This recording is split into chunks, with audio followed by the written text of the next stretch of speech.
All right, this secure website allows you to access the flag only if they are the admin and if the time is exactly 1400. We did something like this on the last challenge. It doesn't want to give us the flag.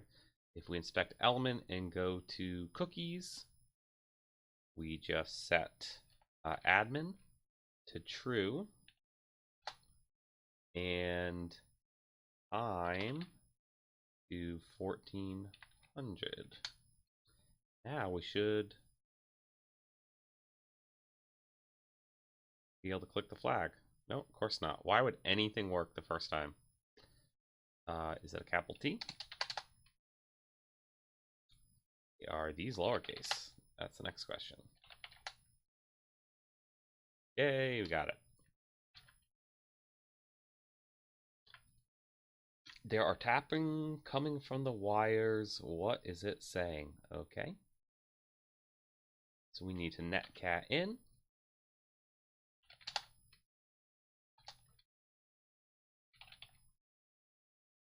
Break, you idiot. Do you have any idea what you're doing?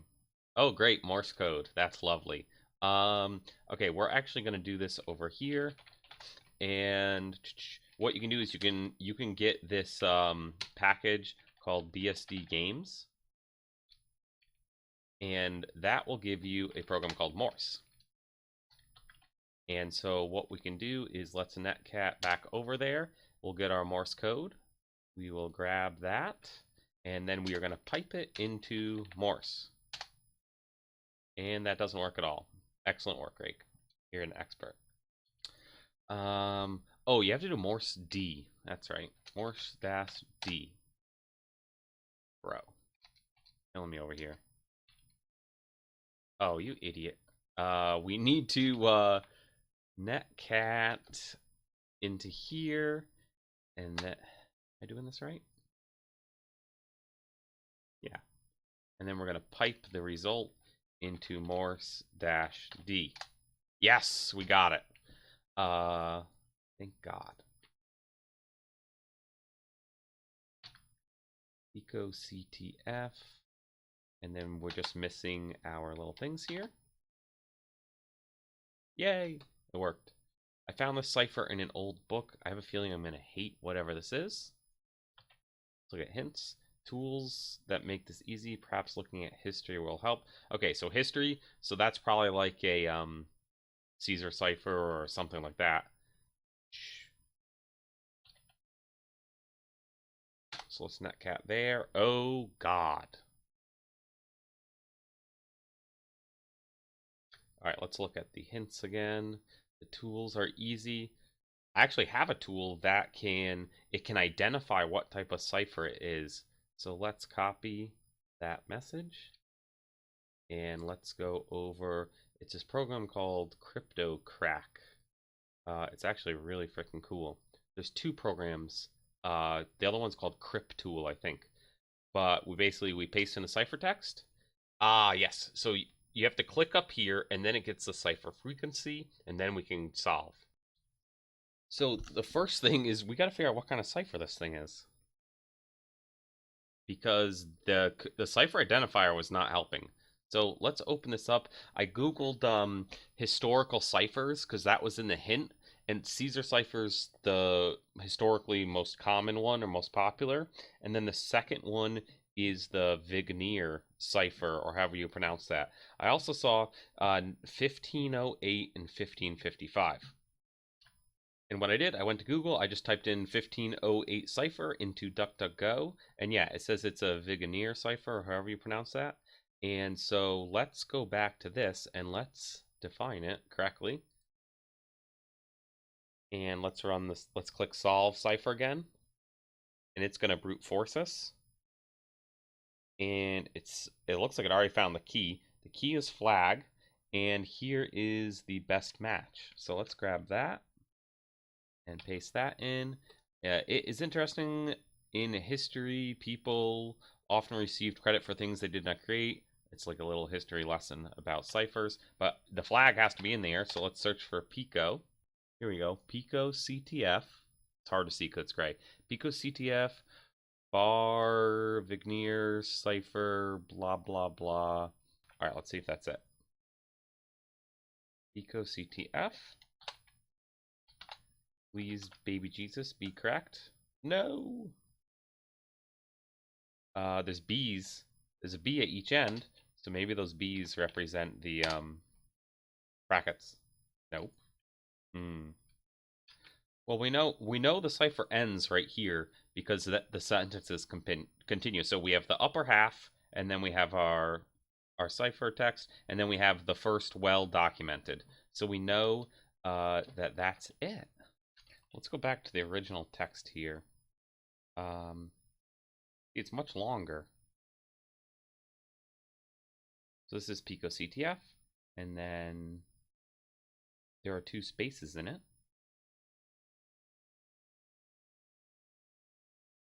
So something's gone wrong here. All right, so that decoder we used, CryptoCrack, it got it, but it didn't really it didn't do it perfectly. I found another website that does it, dropped it in here, and here we go. This is perfect with all the, with everything we need. So now we got it. Screw that program, even though it's pretty cool. Cool, picobrowser. This website can be rendered only on picobrowser. Okay, I think I know how to fix this. We need to change the name of our browser to picobrowser. So we go over to here. I think we go to network, options,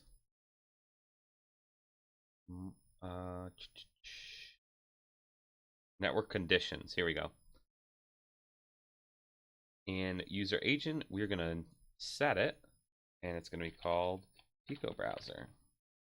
Now we got it. Yay. Make sure you turn this off afterwards, or else you're going to be telling the whole world that you did picoCTF for the rest of your browsing. Okay, easy. I like those nice and easy ones. Sometimes you need to handle process data outside of a file. Looks like we are netcatting again.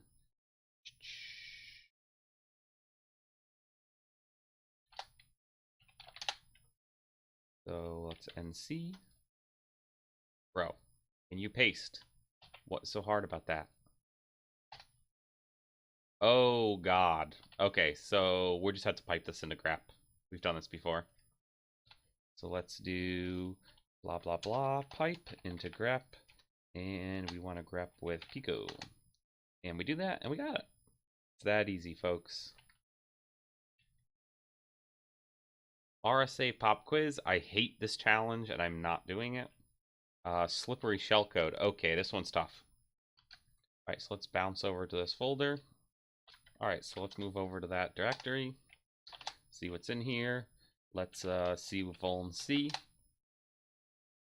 And we see right off the bat, the buffer size has increased to 512 bytes. Jesus. Where are we? So we create the buffer. We enter shellcode. We execute vuln. Vuln puts our shellcode into the buffer. And then it executes buffer with a function pointer, except it adds an offset to it. And this offset is based on a random var. Great.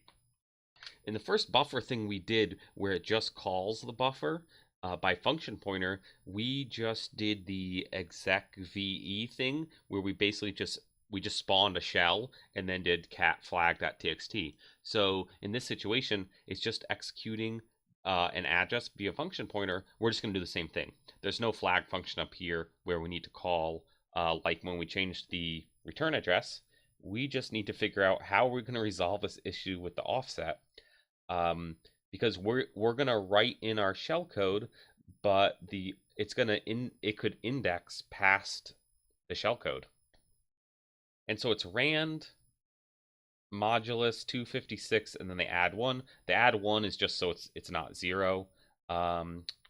So we have a 512 byte buffer, and if we put our shellcode in the first couple bytes, and if buff plus offset jumps past our shellcode, then obviously it's not going to execute.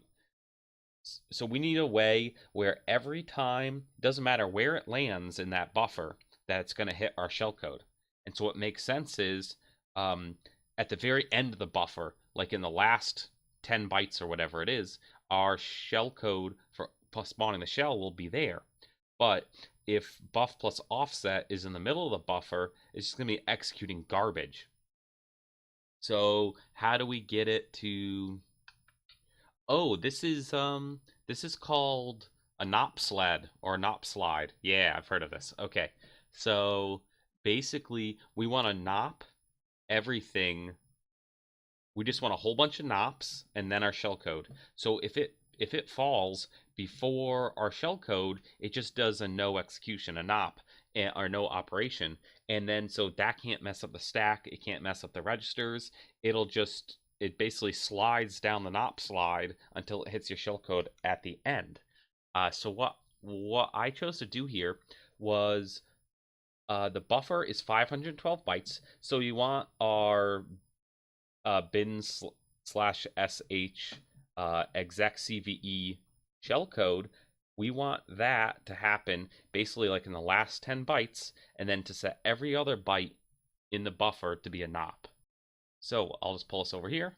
This is the shellcode, and the last portion here, what I've just highlighted, this is our actual shellcode, and then these are all NOPs. So the buffer is 512 bytes. We have our shellcode at the end. The shellcode is 17 bytes. So what I've done is I've written 454 NOPs before that. So this works. Drop that sucker in.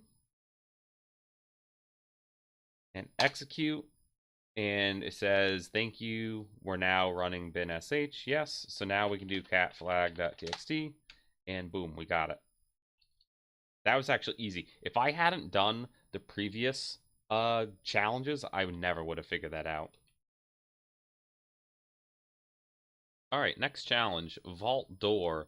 This is a little Java application, and it's basically just checking a password. It does some sort of like obfuscation to it, and the check event equals this.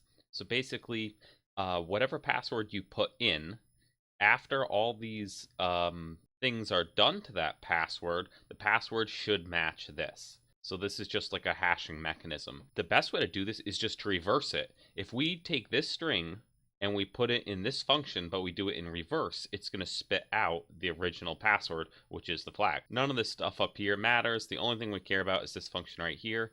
I'm not good with Java, so I'm going to do this in C. So let's just grab this right here. Let's go into a console application and let's just paste that in. This is, actually, we're going to make a decode function. All right, this is just going to be void decode, and it's going to take a constant char called input and a char output, and we're going to do, let's get this password and let's drop it up here. This is actually this is the hash after it's been created. And then let's take a look at this. We don't need this anymore. Let's space this out so I can read it better. Basically, it's a couple of for loops. We don't need that anymore. What else do we need? We need the password buffer that's going to store our buffer. If we look back at the Java program, it says the password length has to be 32, so we know it's 32. Set those all to zeros.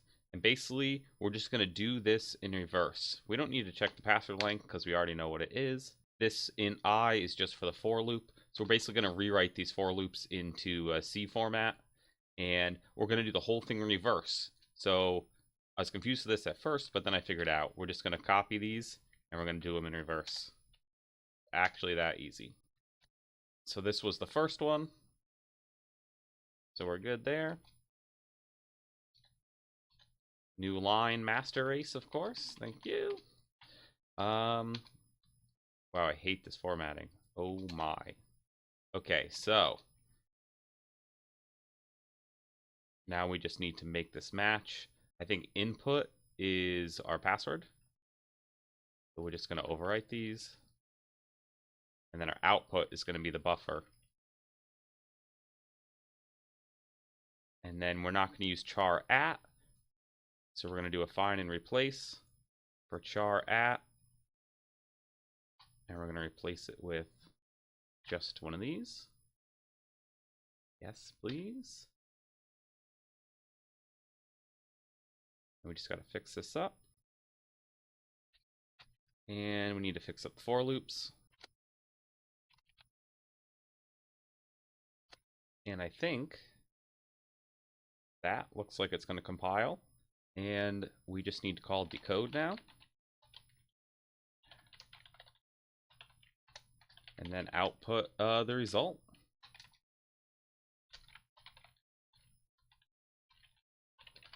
I think that should work. Let's return 0. Let's get char so we can not lose our console. All right, I think that should work. Let's run it. Yay, we got it. Just a simple anagram. Okay, that's easy. So let's drop that in there, see if it works.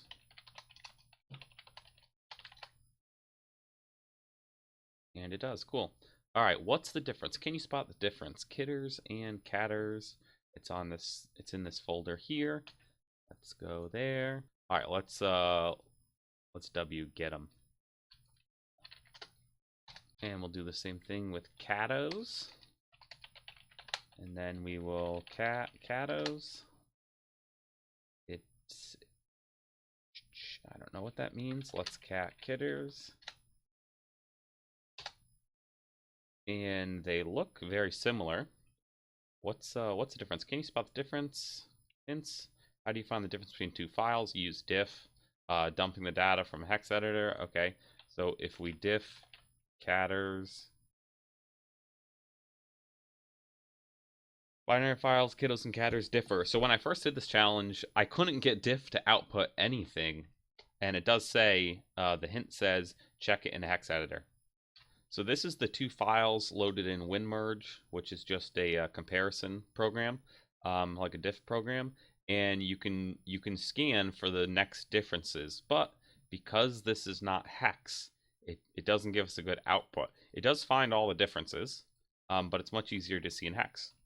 So if I load this up in HXD, you can go to Analysis File Compare, and then you'll get this. They'll get side by side, and then you'll be able to see the differences. Finds the first difference is pico, and then I assume we're going to find CTF here too. So if we go to the same offset here, 2A7620, we can actually see that this, I looked for CTF, but they're in the same place in both. So that, what I'm thinking here is there's going to be a different character in each file, and only the different characters are going to spell our flag. So the easiest way to do this is just to write a quick program that's going to iterate through each offset, do a comparison. If they don't match, it's going to write it to the console. To do this again, I find it easier to do everything in C, and because that's the language I know best. So let's go back over here, and we're going to use a vector. So what we're going to do is we are going to open those two files using a input file stream. First one's going to be cattos.jpg. The flags we're going to use, we're going to open this as an input, and we're going to open it as binary. Basically everything I do is I always use binary. Using binary has not screwed me up yet, so that's what I'm sticking with. And we're going to do the same thing, and we're going to do it for kitters. We're just going to call it fs2. Then we're going to get a vector, and we're going to loop through this input. We're going to grab everything in it, and we're going to put it into a vector of chars. There must be some way where you can loop through the stream easily, but I found it easier just to use the vector. We're going to use a stream buff iterator. And we're going to use the iterator type of char.